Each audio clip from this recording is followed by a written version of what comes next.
Após a morte de Moisés, o povo de Israel se encontrava diante de um novo tempo. O deserto ficara para trás, assim como os anos de peregrinação, dúvidas e aprendizado. À frente deles estava a terra prometida, o lugar que Deus havia jurado entregar a seus pais. Mas, antes de avançar, eles precisariam enfrentar um obstáculo que parecia impossível de ser vencido. Josué assumiu a liderança em um momento decisivo. Ele não era apenas um comandante militar, mas um homem moldado pela presença de Deus. Caminhara com Moisés, ouvira a voz do Senhor, aprendera a esperar e a obedecer. Agora, o peso da liderança repousava sobre seus ombros e a responsabilidade era grande demais para ser carregada apenas com força humana. A primeira grande barreira no caminho de Israel era Jericó. Jericó não era uma cidade comum. Era fortificada, protegida por muralhas altas, grossas e impenetráveis. Seus portões permaneciam fechados dia e noite, e seus habitantes observavam atentos cada movimento do povo hebreu.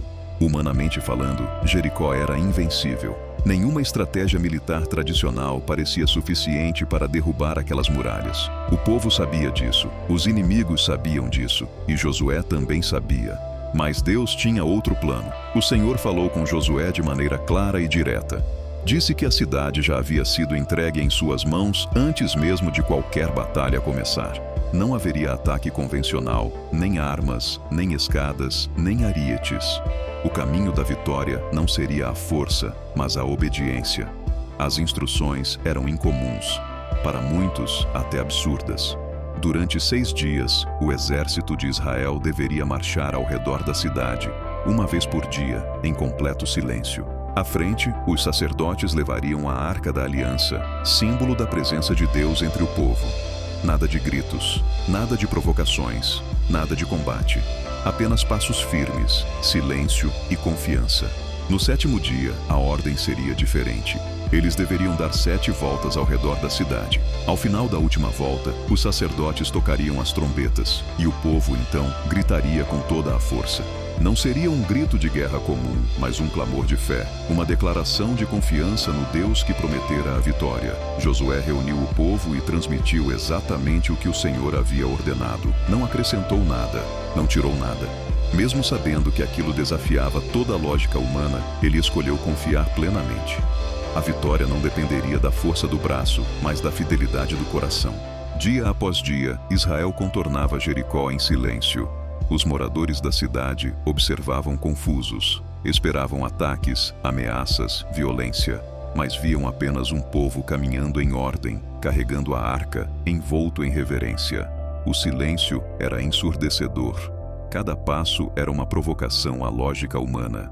Dentro da cidade, o medo crescia. A história do Deus de Israel já havia se espalhado. Eles sabiam do Mar Vermelho, sabiam do Jordão que se abrira, sabiam dos milagres. As muralhas protegiam seus corpos, mas não conseguiam blindar seus corações do temor. No 7º dia, o clima era diferente. O povo acordou cedo. O sol ainda mal havia surgido quando começaram a marcha. 1 volta, 2, 3, 4, 5, 6, 7. O silêncio se mantinha, pesado, carregado de expectativa. Cada passo parecia preparar algo que ninguém podia ver, mas todos sentiam. Ao final da 7ª volta, Josué levantou a voz. Gritem, ordenou, porque o Senhor lhes entregou a cidade.